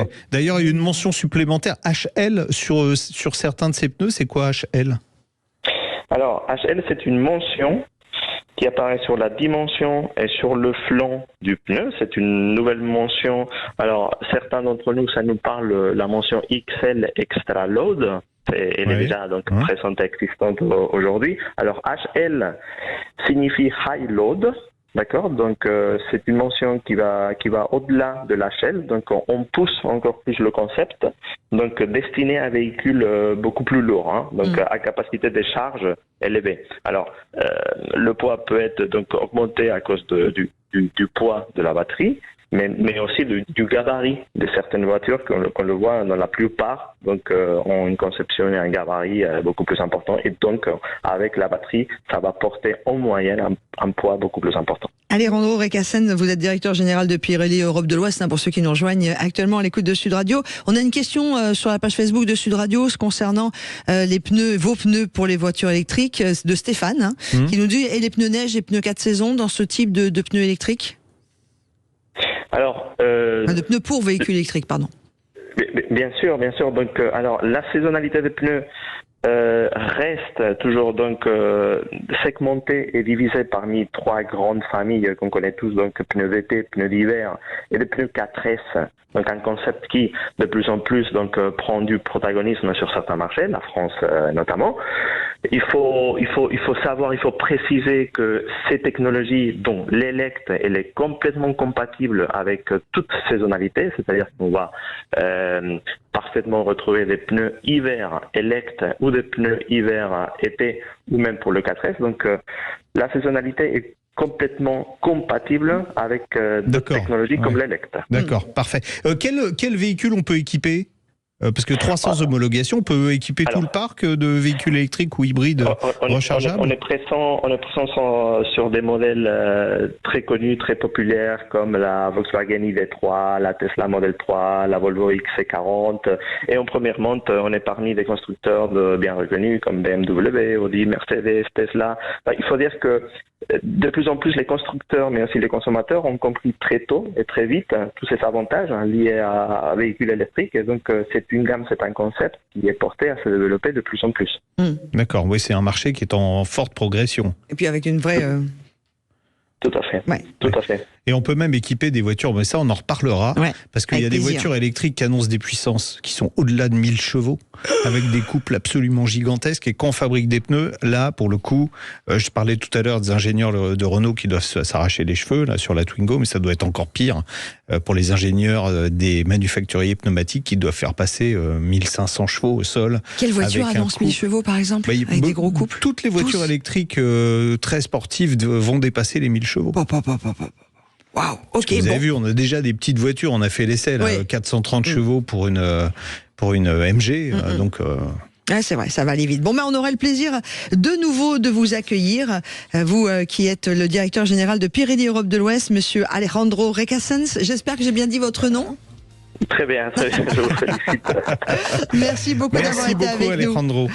À suivre, merci beaucoup. Une question, vous êtes invité au 0826 300 300, votre question arrive avec Jordan qui est en train de vous répondre actuellement au standard. Vous n'hésitez pas, vous appelez dès maintenant, ou vous pouvez aussi nous envoyer un mail dès maintenant, jeparticipe@sudradio.fr. Vous mettez bien votre nom, vos coordonnées complètes, et dans l'objet de votre mail, on parle auto, puisqu'on parle à auto avec vous sur Sud Radio jusqu'à 13h. Sud Radio, on parle auto. Parlons pneus, parlons bien. Avec le syndicat du pneu, les spécialistes du pneu au service de votre sécurité sur la route. Sud Radio, on parle auto, 11h-13h. Jean-Luc Moreau, Laurence Perron. Avant la fin de notre émission, nous allons parler de ce fameux magazine Youngtimers, ce grand coup de cœur de l'ami Jean-Luc, également pour celui qui vient de sortir. Nous aurons le plaisir d'accueillir dans les locaux de Sud Radio et en studio Aurélie Jouve, qui n'a rien à voir au niveau familial, monsieur l'ami Jean-Luc, avec notre patron, notre directeur des programmes, qui s'appelle Frédéric Jouve. Rien à voir. Ils sont juste homonymes. Aurélie Jouve, c'est madame la directrice d'équipe auto, donc ça c'est un salon dédié aux réparateurs, à nos garagistes, tout ça, tous ceux qui s'occupent de nos voitures, donc c'est bien. Et puis, nous aurons également à parler de vous, puisque c'est le rendez-vous qui vous est donné. Quelle auto choisir à la fin avant 13h. Mais pour l'heure, on accueille José au 0826 300 300. Salut José. Bonjour José. Oui, bonjour. Bonjour. Comment ça va? Eh bien, ça va très très bien. Eh bien, ça s'entend. Vous êtes où? À Bordeaux, à côté, entre Sauternes et le Pessac-Léognan. Ah, on adore. On voit très bien où c'est marrant ça. Ouais, je connais un peu l'émission. Bon, vous êtes propriétaire d'une Zoé, c'est ça José? Exactement, bon, tout à fait. Alors racontez-nous. Donc j'ai voulu changer mes pneus, je les commande sur le site d'une grande enseigne. J'arrive sur place, du coup... Alors attendez, une grande enseigne, vous pouvez, laquelle? vous savez, on dit tout, on parle vrai, ouais. C'est vrai. Donc ça commence par feu, ça finit par vert. D'accord, c'est le chat. Ouais. Ok. Ouais, donc bon, je suis arrivé sur place. Les pneus que j'avais choisis n'étaient a priori pas adaptés à la Zoé. Alors qu'elle avait été identifiée sur le site, bon, peu importe. Ouais. Ils me les ont changés contre des pneus été, au lieu de 4 saisons. D'accord. Ça ne me dérange pas vu le climat. Et après, alors ce qui m'a un peu plus embêté, c'est que quand j'ai demandé à ce qu'ils me montent à l'arrière, c'est les pneus avant qui étaient usés, j'ai demandé à ce qu'ils soient montés derrière, ils m'ont dit qu'ils ne pouvaient pas le faire parce qu'ils n'avaient pas la valise adaptée. Alors déjà, on va prendre le truc parce que vous avez plusieurs questions. Donc on va prendre déjà la première question. Est-ce que sur une Renault Zoé, il faut intervertir les pneus avant et arrière quand on en change que deux? Eh bien Renault dit non, figurez-vous. Renault dit non, parce que la Zoé n'est pas une voiture électrique très puissante, donc il ne va pas user beaucoup ses pneus. En revanche, elle a beaucoup de poids sur l'arrière avec la batterie, donc elle va à peu près user de la même façon ses pneus avant et arrière. Donc Renault ne préconise pas de passer les pneus arrière à l'avant. Pour la Zoé. Pour la Zoé. Voilà. On n'a pas à intervertir dans la durée de vie du véhicule, on n'a pas à intervertir les pneus avant et arrière. D'accord. Voilà, ça c'est la première chose. Deuxième chose, le chat vous a menti. Oh. Le chat vous a menti le chat parle. oui, le chat parle. Le chat parle. Le chat vous a menti. Pardon. Le chat vous a menti parce que dans l'optique où effectivement on aurait monté ces fameux pneus, on aurait interverti. Il n'y a pas de valise spéciale à avoir. Il y a juste à réinitialiser le système sur la Zoé. Ça se fait au tableau de bord. C'est très simple. C'est juste que le technicien, je vais le dire, il voulait pas s'emmerder. Donc il vous a dit, ah bah non, on n'a pas la valise pour le faire. Bon, coup de peau pour lui. Renault ne conseille pas de faire d'intervertir. Donc il s'en sort plutôt bien. Voilà. Mais c'est pas tout. Alors donc déjà oui. Vous avez monté des pneus, là pour le coup ils vous ont bien conseillé parce que sur les véhicules électriques, on vient d'ailleurs d'en parler avec Pirelli, sur les véhicules électriques il faut un marquage spécifique parce que c'est des voitures plus lourdes, on a compris qu'il fallait des pneus qui soient homologués pour les voitures électriques, même si il existe des pneus de même dimension, il faut qu'il y ait un marquage. C'est quoi comme marque vous avez mis dessus? Michelin. Du Michelin, donc ils doivent être marqués XL vos pneus. Si c'est des pneus pour voiture. Ils sont gros ? Pardon. Non, c'est parce qu'en fait, vous avez compris que les voitures électriques sont plus lourdes. Oui. Donc, ils doivent être marqués XL pour être homologués sur les véhicules électriques. Donc, si on vous a monté des pneus avec un marquage XL, c'est bon. Alors, vous aviez en plus une usure irrégulière sur les pneus, ce que vous avez mis dans le message, c'est ça ? Et j'avais une usure, l'extérieur des pneus usés, des deux côtés. Hein. Et vous vérifiez bien. Le roulement beaucoup moins. Ouais, et vous vérifiez bien la pression de vos pneus. Tous les mois. Hein. Ouais, tous les mois. Est-ce que vous êtes sûr que votre manomètre il est juste? Je vous pose plein de questions. Hein. Oui, non, mais si, je l'ai contrôlé. Il est juste. Est-ce que vous aviez déjà changé les pneus auparavant sur la Zoé? Non. Non, c'était les pneus d'origine. Oui. Donc a priori des pneus qui étaient adaptés parce que il y a deux cas de figure pour l'usure extérieure des pneus et pas la bande de roulement. C'est premièrement une pression qui est pas bonne, donc ça c'est une pression trop faible. Et deuxième chose, un poids qui est trop élevé. Donc si c'est pas des pneus adaptés aux véhicules électriques, vous aurez une usure typiquement qui sera comme ça. Vous roulez, vous mettez souvent 4 rugbyman dans la voiture quand vous circulez? Non, pas plus que ça. Est-ce que, comme vous habitez dans une région où on peut mettre des bouteilles en verre à l'arrière, vous circulez avec beaucoup de bouteilles en Ou verre? avec directement les tonneaux? Oui, mais derrière. Ça soulage l'avant. Ouais, ah oui. Non, la question c'est est-ce que vous roulez souvent très chargé, José? Non, du tout. Non. Alors, je pense que c'était votre monte pneumatique d'origine. Ça vaudrait le coup de regarder s'il y a un marquage qui correspond à un marquage spécifique pneu pour voiture électrique. Parce que c'est la seule explication, c'est la surcharge sur le pneumatique. Si vous faites la pression, c'est la seule autre explication qui existe. Bon, mais parfait. Voilà, mais là, à vérifier. Ça m'intéresse, revenez vers moi quand même, José, avec les nouveaux pneus que vous avez là, pour voir si l'usure est la même. Si vous notez encore une usure sur les côtés et pas au centre.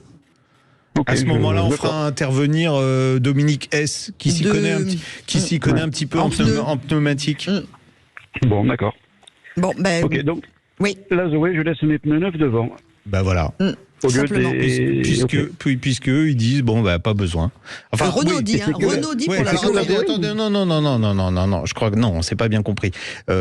On intervertit les pneus à mi-vie pour avoir une usure, parce que normalement les pneus avant s'usent plus vite que les pneus arrière. Oui. Sur la Zoé, ils s'usent pareil, donc il n'y a pas besoin d'intervertir parce que ça change rien.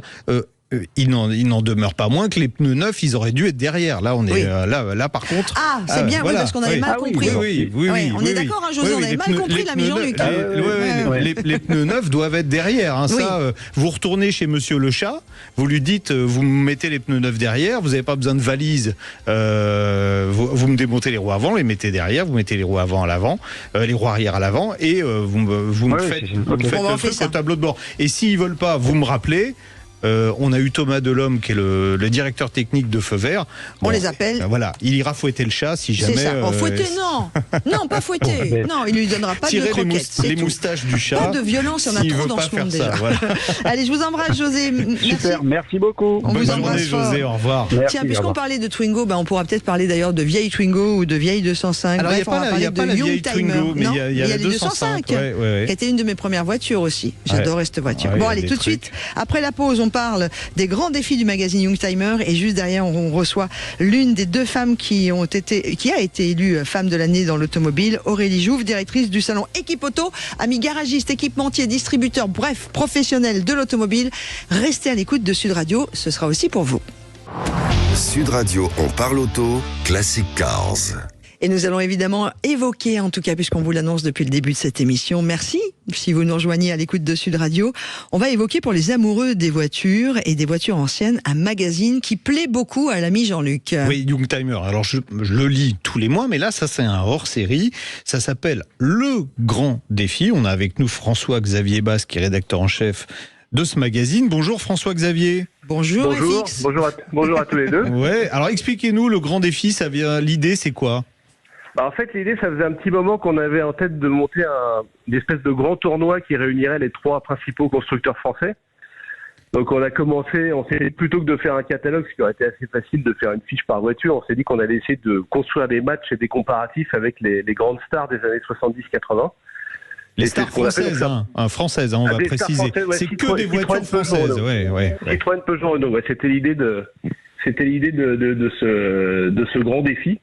Donc de faire des matchs et des comparatifs avec les voitures qui nous ont marqué, qui ont marqué notre jeunesse, notre adolescence et le début de l'âge adulte pour certains. Oui, bon alors je vous déteste parce que c'est encore le genre de bouquin qui me donne envie d'acheter des voitures. J'en ai déjà trop. Seul, je ne sais pas où les mettre. L'ami Jean-Luc, vous n'êtes pas seul parce que Sully nous dit aussi sur la page Facebook de Sud Radio. Moi j'ai arrêté de le lire parce qu'à chaque fois que je le lis, j'ai envie d'acheter toutes les voitures qu'il y a dedans. Bon, c'est une boutade. Le problème c'est que nous c'est pareil, c'est-à-dire que quand on les fait.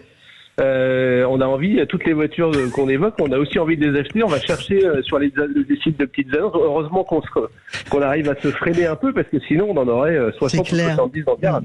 Ouais, c'est terrible. Alors pour ma maman, Youngtimer, c'est quoi ? Parce qu'il y a des gens qui savent encore pas ce que c'est. En fait, littéralement, ça veut dire jeune ancienne, donc ça s'oppose aux old-timers. Donc aujourd'hui, nous, on considère dans le magazine, on traite les voitures qui vont de la fin des années 70 jusqu'au début des années 2000. C'est à peu près l'idée. Alors évidemment, si on prend la définition officielle, on serait plutôt sur des voitures de moins de 30 ans. Seulement, pour beaucoup de gens, une 205, c'est encore une Youngtimer, donc Mince. on ne peut pas s'empêcher de l'évoquer, quoi. Moi-même, je ne suis plus une Youngtimer. Ça vieillit tellement bien. Non, vous êtes collection, Laurent, c'est pas pareil. Bon, alors, alors, le principe, on a compris, hein, c'est que vous avez refait les matchs de l'époque. Bon, le premier, c'est juste les 2 stars absolues de l'automobile française. Dodge 4L, Paris. Exactement. Ah ouais. La 2 chevaux et la 4L qui ont été la première voiture. Je suis sûr, tiens, autour de cette table, si on demande, on a Aurélie Jouve qui est avec nous. Aurélie, votre première voiture, c'était quoi ? Elle est jeune, Aurélie. Elle est jeune, elle devait dire R5. Moi, je dirais une Golf. C'était une Twingo. Une Twingo. Une Twingo. Pas mal. Moi, c'était la 2 chevaux. Dans le magazine. Première génération. Moi, c'était la 2 chevaux. Mais 93, la Twingo. Elle était bleue avec les ailes noires. C'était la Dodge de ma maman. Moi, c'était une Dodge aussi. Voilà. Ouais. Bon. Vous avez repris le volant. Alors là, c'est Thierry Réaubourg qui avait repris le volant de la 2 chevaux et la 4L. Mais je sais que vous avez repris le volant aussi de choses qui vous rappelaient votre enfance. La Renault 30. Quand vous écrivez, c'était la voiture de mes parents, et en fait, vous aviez jamais conduit de Renault 30, c'est ça ? Absolument, oui. J'en ai beaucoup essayé sur la banquette arrière. On veut pas tout savoir.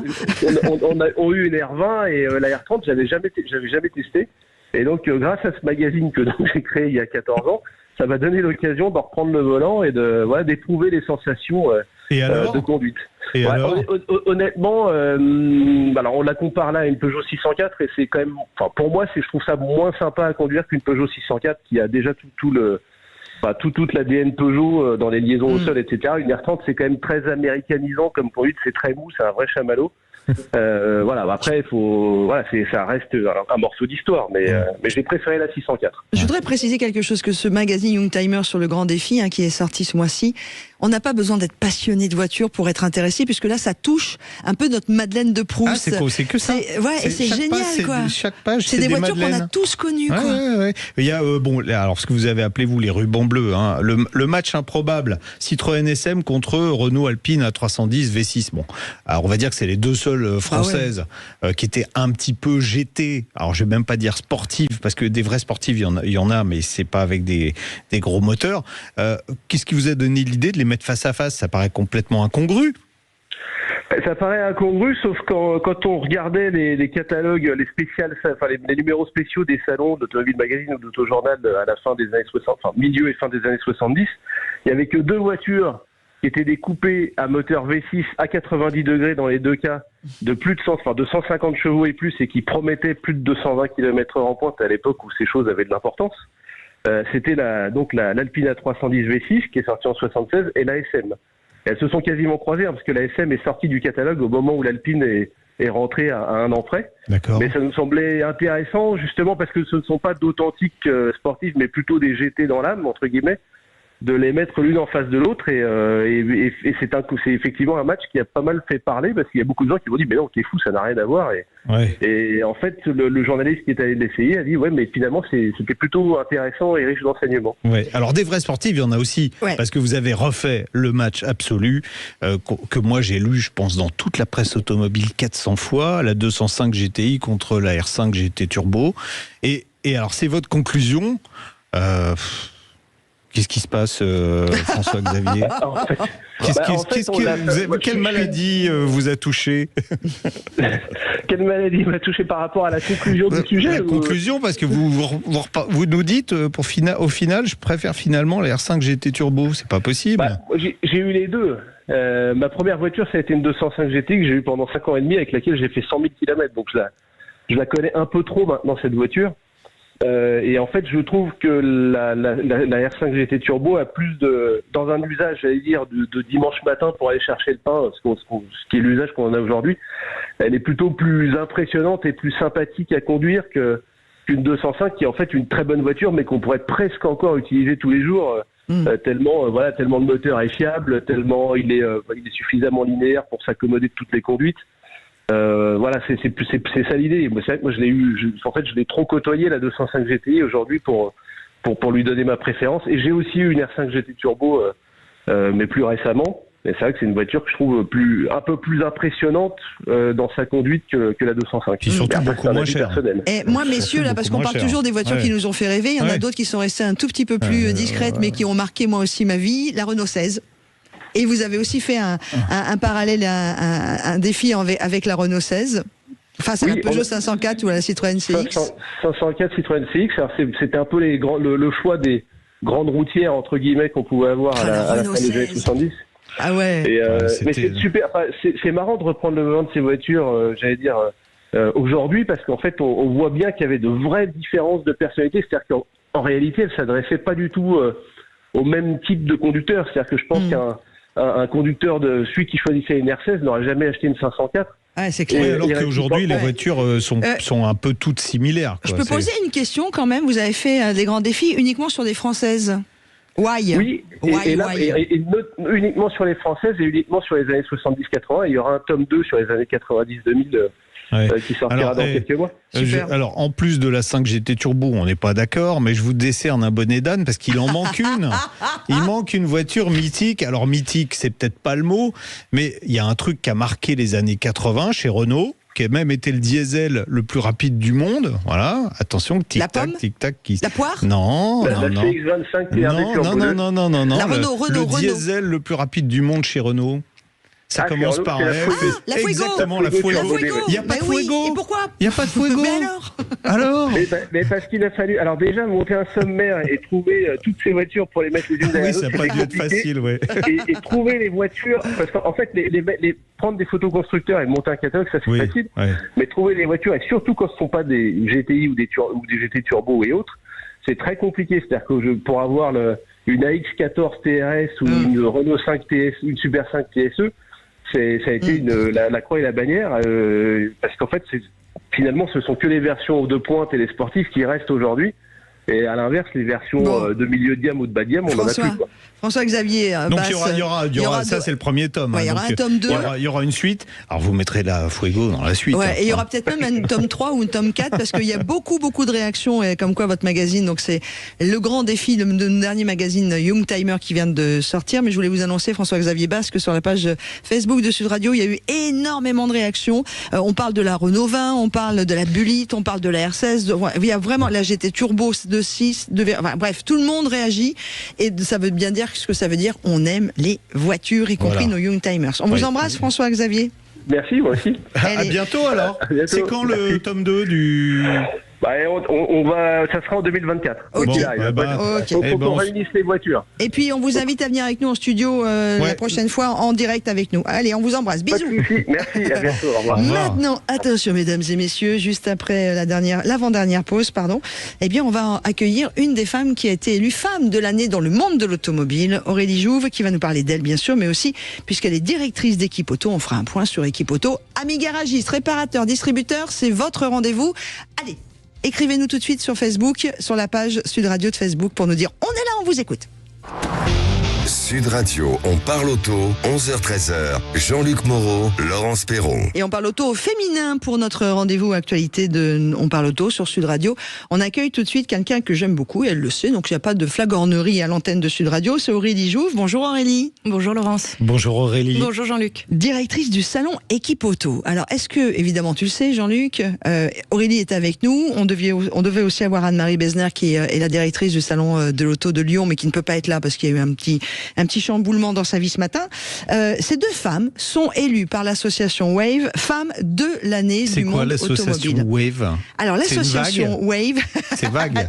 Non, c'est pas vague, mais c'est une super vague. C'est une association qui est d'ailleurs d'intérêt général, d'intérêt général, oui c'est ça, dont le but est de promouvoir la mixité, je vous lis exactement, dans les métiers de l'automobile et de la mobilité. Elle a été créée en 2008 sous l'impulsion de plusieurs femmes qui exercent dans ce milieu-là pour ouvrir cet univers de l'automobile qui était quand même très masculin jusqu'à il n'y a pas si longtemps, aussi au cerveau féminin, parce qu'on en a un et qui marche très bien, et qu'on fait plein de choses maintenant dans le monde de l'auto. Un paradoxe que ce soit un milieu très masculin, parce que un acheteur sur deux est une femme. Exactement. Donc il y a une vraie mixité déjà dans la vente des voitures. Donc pourquoi il n'y aurait pas de mixité partout ailleurs? Les constructeurs ont fait des gros efforts d'ailleurs pour féminiser leurs équipes. Et puis il y a une variété de métiers. Ouais. Il y a vraiment une grosse variété de métiers. Et puis nous, on a une mixité totale, puisque jusqu'à preuve du contraire, je suis un garçon, vous êtes une fille. On parle auto, y compris sur l'antenne de Sud Radio en général. Alors Aurélie Jouve déjà, femme de l'année en compagnie d'Anne-Marie, on va en parler dans quelques instants. Est-ce que vous savez les critères qui ont déclenché ce vote Non, on nous a pas forcément partagé les critères, mais en tout cas pour en avoir échangé avec les journalistes qui étaient présents lors de la remise de prix, ce qui s'est détaché, c'est notre binôme, à Anne-Marie et moi. Et vraiment, je reviens sur le fait qu'Anne-Marie devrait être à nos côtés et je lui rends hommage parce que ce prix et ce qui a marqué les journalistes, c'est la réussite de notre binôme et de nos événements.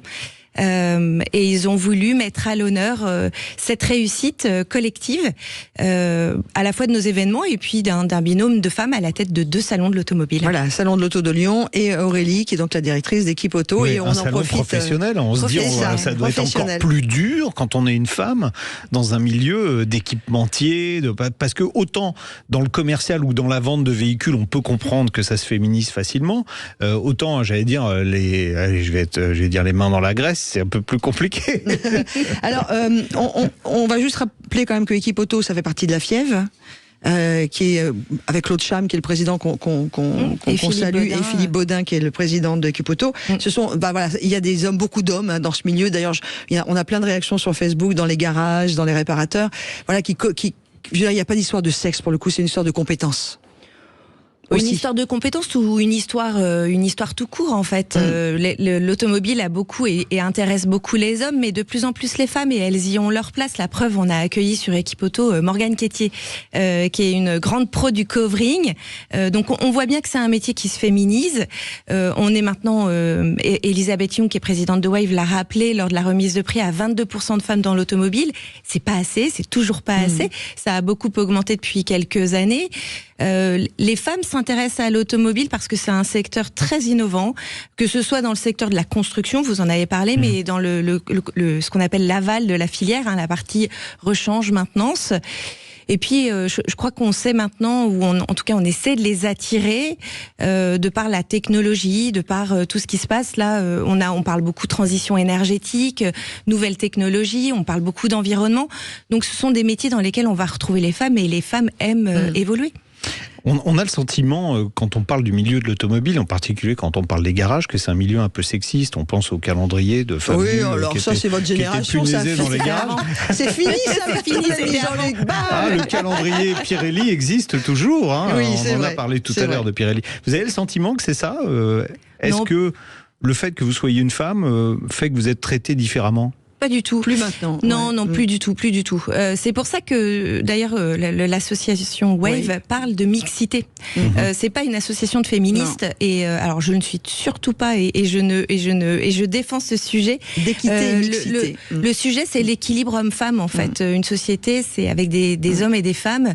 Et on le voit, en fait, globalement, la sensibilité de l'un et des autres est très complémentaire.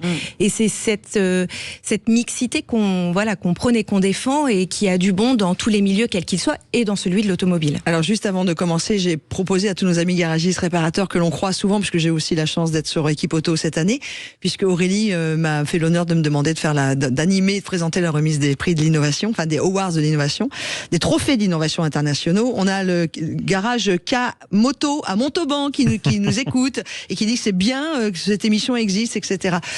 Quand on est comme vous, Aurélie Jouve, à la tête d'un énorme salon professionnel, c'est pas simple. Bon, on va en parler parce qu'il nous reste 2 minutes, mais Équipe Auto, c'est quand même bientôt 50 ans d'histoire en 2025, et c'est la réunion de tous ces professionnels de ce qu'on appelle l'aftermarket, ceux qui réparent nos voitures, entre autres. Oui, c'est une très grande filière, c'est une filière importante. L'aval de la filière, c'est plus de 400 000 emplois. C'est 135 000 entreprises, donc c'est énormément d'acteurs présents en France. C'est une filière extrêmement innovante qui se renouvelle beaucoup. On parle de décarbonation de la société, de la filière de l'automobile, et de la société aussi, de toute façon. Tous ces gens-là, tous ces acteurs se retrouvent sur Équipe Auto depuis maintenant 50 ans, vous l'avez dit, Laurence.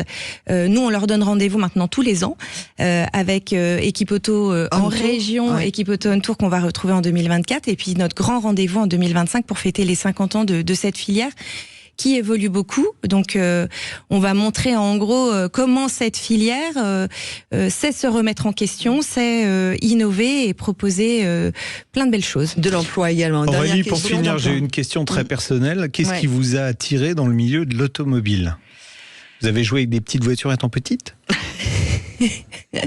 Non, en fait, moi, mon métier premier, c'est l'organisation de salons. On l'a expliqué, il y a beaucoup de femmes dans ce milieu-là. Donc, mon métier premier, ça a d'abord été d'évoluer dans l'organisation de salons. Et puis, je suis tombée en amour, comme on dit, du milieu de l'automobile. J'ai découvert ce milieu en 2014. J'ai déjà beaucoup de personnes m'ont fait confiance dans ce milieu. On a parlé de Claude Cham, on a parlé de Philippe Baudin, qui m'ont permis d'évoluer. Et c'est un milieu dans lequel j'aime évoluer. En fait, justement, la mixité a toute sa place. Alors, les femmes n'y sont pas assez nombreuses, mais quand elles y sont, elles sont acceptées. Et j'y ai trouvé ma place. Et aujourd'hui, j'aime la voiture et j'espère y rester de nombreuses années encore. Très sympa. Ouais. Et des journalistes, eux, en plus. Aussi. Ça sera vraiment la dernière question, parce qu'après on a un appel au 0826 300 300. Ça représente quoi pour vous d'avoir été élue femme de l'année par Wave ? Ouais, c'est beaucoup d'honneur. Je suis très touchée d'avoir reçu ce prix aux côtés d'Anne-Marie. Et puis c'est beaucoup de fierté. Je travaille beaucoup. Je suis très investie dans ce que je fais, dans ce que j'aime. Donc c'est une très belle reconnaissance. Et puis c'est une très belle reconnaissance pour Équipe Auto et toutes mes équipes qui travaillent sur ce salon depuis maintenant de nombreuses années. Donc c'est une double reconnaissance, à la fois pour la place des femmes dans l'automobile et puis pour l'organisation de salon et pour les événements qui mettent en lumière cette filière. Voilà, nous on voulait vous mettre à l'honneur, vous, et pas que le côté féminin, mais aussi par le travail que vous faites. Mais en tout cas, voilà, femme de l'année. On embrasse très fort Anne-Marie Besner, qui est la directrice du Salon de l'Auto de Lyon, qui a été également un énorme succès fin septembre 2023, aux côtés d'Équipe Auto avec vous, Aurélie Jouve. Je vous embrasse. À très vite, Aurélie. Merci, à très bientôt. Aurélie. Bravo. Merci. Au revoir. Sud Radio, on parle auto. Quelle auto choisir ? Et puisqu'il nous reste 4 minutes, on accueille tout de suite Pierre avec nous. Bonjour Pierre. Bonjour Pierre. Oui. Merci Bonjour. d'être avec nous, on vous écoute. J'appelle juste, j'avais un petit problème je cherchais une voiture de Golf 8, où j'ai eu un problème de mécanique. Et vous avez décidé de changer, de passer à autre chose ? C'est ça ? Oui, c'est délicat, parce que je suis un mordu Volkswagen, un mordu Golf. Mais je ne savais pas du tout quoi prendre. C'est pour ça que je préférais vous appeler. Votre budget ? Mon budget, c'était 26, 30. Et vous voulez une voiture avec une boîte automatique, puisque vous nous avez envoyé un petit mail, donc je peux résumer. Écoutez, je vous ai trouvé, je pense, la chaussure à votre pied, à peu près dans le même format que la Golf, un tout petit peu plus grand, qui va vous coûter moitié moins cher au kilomètre parcouru, parce que ça compte aujourd'hui. Oui, oh là là. Bon, alors, 4,48 m, on fait 1000 km pour 100 € à peu près. Donc c'est moitié moins cher que ce que vous trouverez partout ailleurs, avec un moteur fiable, parce que comme vous m'avez raconté tous vos déboires avec votre Golf, je me suis dit J'en ai eu 4, j'ai jamais eu de problème. Et puis Pierre, il a besoin d'une voiture très pratique où tout s'allume la nuit. Parce que maintenant tous les véhicules récents, ça fonctionne comme ça. Okay. Donc alors ce modèle qui me paraît totalement adapté à votre usage, ça commence par un R ou pas du tout là ? Non, ça commence par un F. C'est une Ford. C'est une Ford Focus FlexiFuel d'origine. Donc avec le 3 cylindres, 1 litre, avec une micro-hybridation 48 volts, 125 chevaux, avec la boîte PowerShift, qui est une boîte robotisée double embrayage à 7 rapports, voiture avec un très bon comportement routier, et surtout avec un coût kilométrique que vous pouvez trouver dans votre budget en occasion absolument sans problème. Ça peut même être une occasion très récente. Si vous avez jusqu'à 30 000 €, vous avez pratiquement le prix du neuf.